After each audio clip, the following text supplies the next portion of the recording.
Tu es endoctrinée. Elle est sur ton chemin. Nous sommes montés à l'étage et avons commencé à faire nos valises. Je m'appelle Camille. J'ai 42 ans. Je travaillais, mais maintenant je suis une mère au foyer parce que le plan était que je continue à travailler. Cependant, mon fils se développait lentement et je voulais m'occuper de lui moi-même. J'ai quitté mon emploi quand mon fils avait un AN et je suis devenue femme au foyer depuis. Je vis avec ma belle-mère. C'est une cohabitation que je connaissais avant d'épouser mon mari. Je pensais que ma belle-mère et moi avions une bonne relation jusqu'à ce qu'elle souligne le retard de croissance de l'enfant.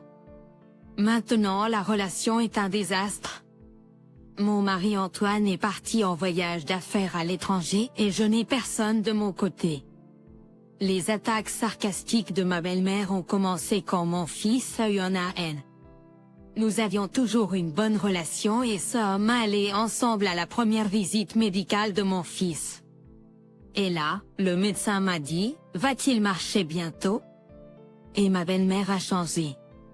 Le trajet en voiture du retour s'est fait dans le silence, ma belle-mère était de mauvaise humeur et clairement mécontente tout le long. Elle montre ses émotions. Les paroles du médecin ont assombri son regard et elle est devenue muette. Après être rentrée à la maison, les attaques verbales de ma belle-mère ont commencé. Je n'arrive pas à croire que tu aies donné naissance à un fils handicapé. Je savais qu'une mère âgée donnerait naissance à un fils comme ça. Mère, il n'est pas handicapé, il est juste. Tais-toi. Le médecin a dit qu'il ne marcherait pas encore. Ils l'ont dit, mais les bébés se développent de différentes manières. Ma mère a dit que j'ai aussi marché tard, et j'ai commencé à marcher à 18 mois. Chaque bébé est unique. Ma belle-mère me fixe du regard. C'est ce que disent souvent les mères d'enfants handicapés. Le handicap est une personnalité? Tu te moques de moi? Tu sais à quel point c'est embarrassant pour moi. Je ressens le commentaire de ma belle-mère. Les enfants sont le trésor des parents. Personne n'a un enfant handicapé par choix. Ils ont beaucoup de conflits et souffrent de nombreuses difficultés. Pourtant, quand un enfant vous montre un côté différent d'hier, vous devriez vous réjouir de la croissance de l'enfant. Votre commentaire est une insulte à ceux qui font de leur mieux pour élever leurs enfants. Ma belle-mère a ricané. Ne me la ramène pas. Je me fiche des autres. Mais tu as honte de faire face aux autres. Si tu te fiches des autres, tu devrais savoir qu'ils n'ont pas d'importance car ce sont des étrangers. Tu es vraiment effrontée. Je ne te voulais pas comme femme de mon fils dès le départ. J'étais contrariée de voir ma belle-mère changer si radicalement au moindre mot d'un médecin. Mais j'étais sûre que c'était sa vraie nature. À partir de ce jour-là, bien que nous vivions ensemble, nous ne nous sommes plus jamais vus. Je ne pouvais pas en parler à mon mari. Bien qu'elle soit insultante verbalement, elle reste une mère importante pour mon mari. Et parce que notre relation avait été si bonne jusqu'à ce point, lui parler au téléphone ne ferait que créer de la confusion. Mais je voulais que mon mari se concentre sur son travail, alors j'ai décidé de faire face à mon enfant seul.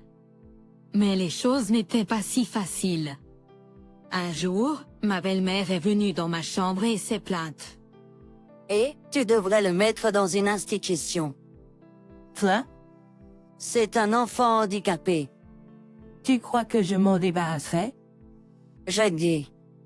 Je ne veux pas vivre avec un enfant handicapé. Je veux dire, il met juste du temps à commencer à marcher.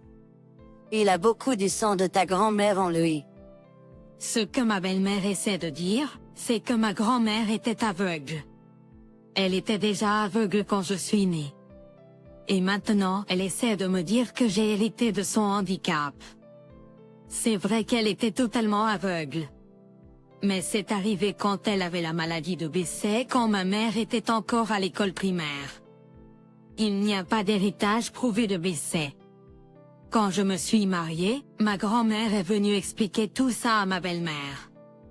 Elle se souciait profondément de moi et m'a dit, le mariage de Camille serait ruiné si elle pensait que mes yeux étaient génétiques.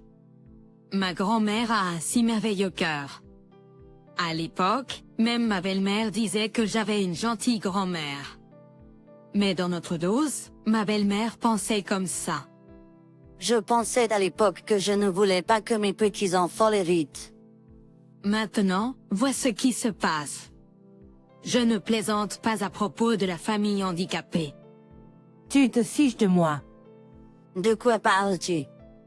Je ne t'entends pas. Peut-être que ta grand-mère a été une mauvaise influence.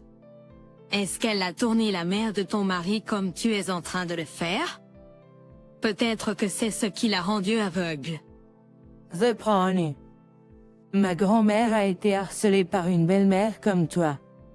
Elle a à peine pu manger et a été jetée dehors, pieds nus dans le froid du nord-est.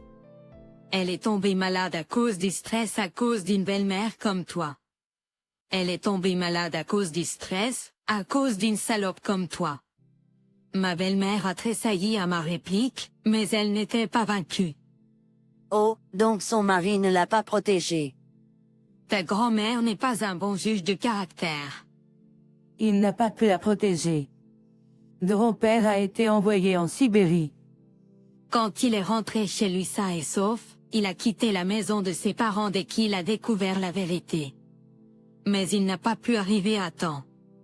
Il l'a regretté jusqu'au jour de sa mort. Il a fait de son mieux pour s'occuper de ma grand-mère. Ne manque pas de respect à mes grands-parents, vieille sorcière. Ils sont tellement pathétiques. C'est toi le pathétique. Maintenant je sais pourquoi ton mari t'a quitté. Tu es plus pathétique que ma grand-mère, car ton mari est toujours en vie et en bonne santé. Tu es celle qui s'est fait larguer à cause de ton arrogance. Tais-toi. Je n'accepterai de toute façon pas un enfant handicapé. Ma belle-mère est descendue, c'est pas raisonnant. Je ne pouvais pas rester ici plus longtemps. J'ai rapidement appelé la maison de mes parents et leur ai brièvement expliqué la situation. Puis j'ai fait mes valises et mis mes chaussures à la porte d'entrée. Oh, tu pars? Grâce à toi. J'ai beaucoup appris sur la vraie nature de ma belle-mère. S'il te plaît, sois doux avec toi-même.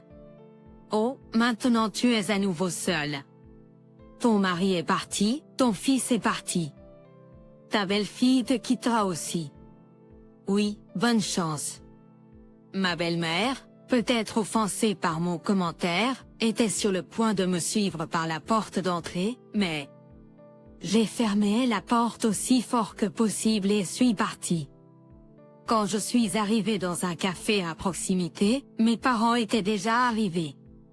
Mes parents n'avaient qu'une chose à dire, chaque enfant grandit différemment. Ils m'ont chaleureusement accueilli. Plus tard cette nuit-là, j'ai reçu un appel de mon mari. Oh, oui. Je suis désolée de te déranger au travail. Tu sais, il y a environ 2 semaines, c'était le bilan de santé du bébé de Hannah. J'y suis allée avec ta mère, et le médecin m'a dit que notre fils ne marchait pas encore. Quand elle a entendu cela, elle m'a dit qu'il était handicapé à cause du trouble génétique de ma grand-mère. Je n'ai pas pu retenir mes larmes. Ce n'est pas grave. Oui, mais j'étais aussi en colère. Je l'ai traitée de salope. Elle est méchante. Tous les enfants ne grandissent pas de la même manière.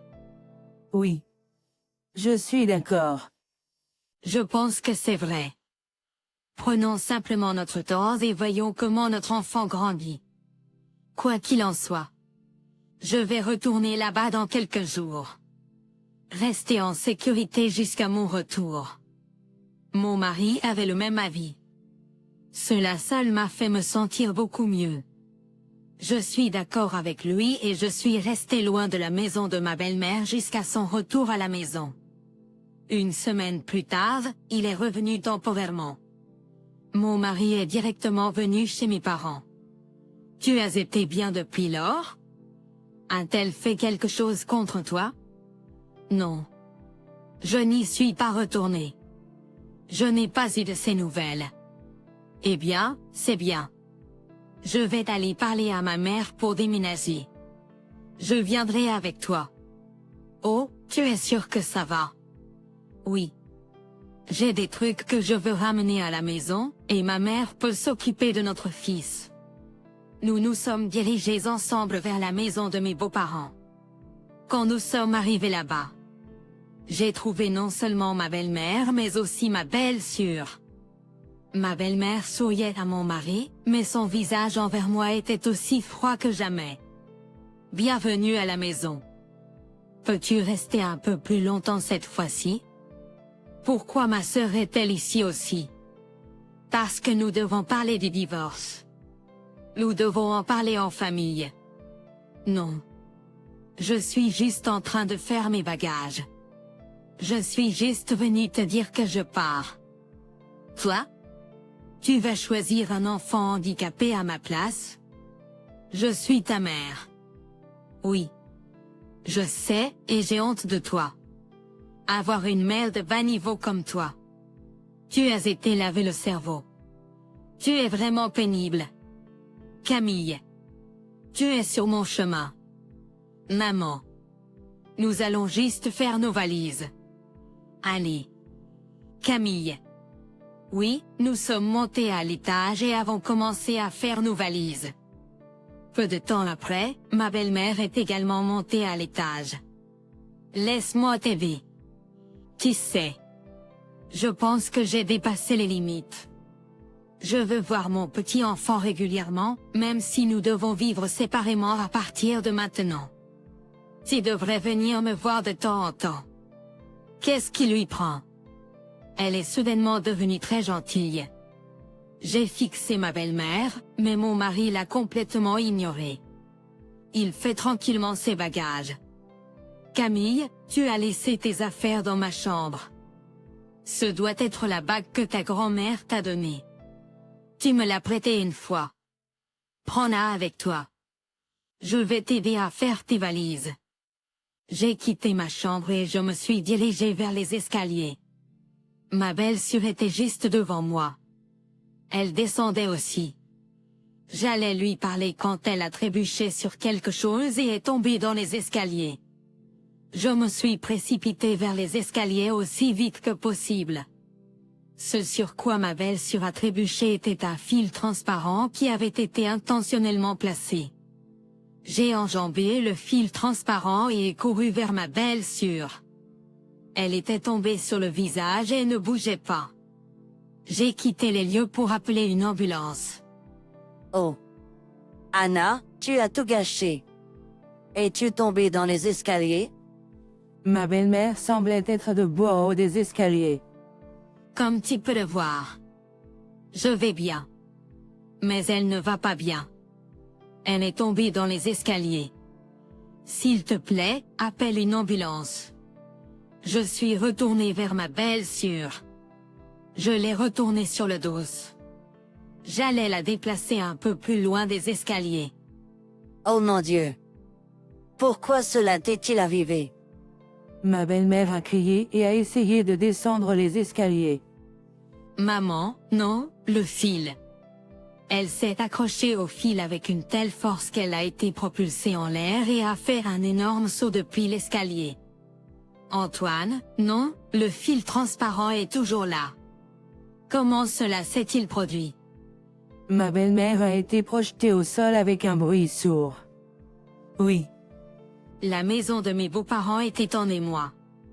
2 ambulances se sont précipitées sur les lieux, ainsi qu'une voiture de police.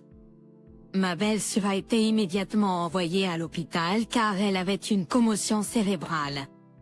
Mais heureusement, elle allait bien et n'avait besoin que de se remettre d'une fracture à la jambe droite. Cependant, ma belle-mère a été gravement blessée et a été laissée avec un handicap sérieux dans la moitié inférieure de son corps. Si ma belle-sœur avait signalé l'incident, ma belle-mère aurait certainement été condamnée à une peine de prison. Cependant, ma belle-sœur n'a pas déposé de plainte car elle craignait ce que les voisins pourraient dire. Je sais que ma belle-mère a tendu un piège sur les escaliers contre moi, mais ce n'est pas moi qui ai été pris au piège. Si ma belle-sœur, qui était la victime du crime, ne voulait pas accuser ma belle-mère du crime, je n'ai pas d'autre choix que de respecter sa décision. Je n'ai aucune sympathie pour ma belle-mère qui est tombée dans son propre piège. Nous avons senti que nos vies étaient en danger, alors nous nous sommes isolés de ma belle-mère et avons officiellement déménagé chez mes parents. À cause de cet incident, mon mari est resté avec nous pendant quelques semaines, mais quand nous avons trouvé un endroit où vivre, il est retourné à l'étranger. Je pensais que je pourrais continuer à vivre sans avoir à traiter avec ma belle-mère. Cependant, j'ai sous-estimé la façon de penser d'une criminelle comme ma belle-mère. Environ un mois après avoir commencé à vivre avec mes parents, j'ai reçu un appel d'un numéro que je ne reconnaissais pas. J'ai décroché le téléphone, sans réaliser que c'était ma belle-mère à l'autre bout du fil. Allô, c'est moi. Cela fait un moment. Que veux-tu de nous? Pourquoi es-tu si en colère? Nous sommes une famille. Nous n'avons pas de membres de la famille qui prennent la vie humaine à la légère. Tu plaisantes, j'espère. Je dois y aller. Attends une minute. Tu sais quoi? Je suis dans de beaux draps. Ma fille ne m'a pas rendu visite depuis lors. Mon fils est à l'étranger, et j'ai du mal à subvenir à mes besoins seul. Comment peut-elle être si irrespectueuse? J'ai failli perdre la vie à cause d'elle. Je ne peux pas. Oh non. Je suis dans la même situation que ta grand-mère. Tu dois avoir de la peine pour moi. Je suis aussi handicapée. Toi? Le sang me monte à la tête. Ce n'est pas la même chose.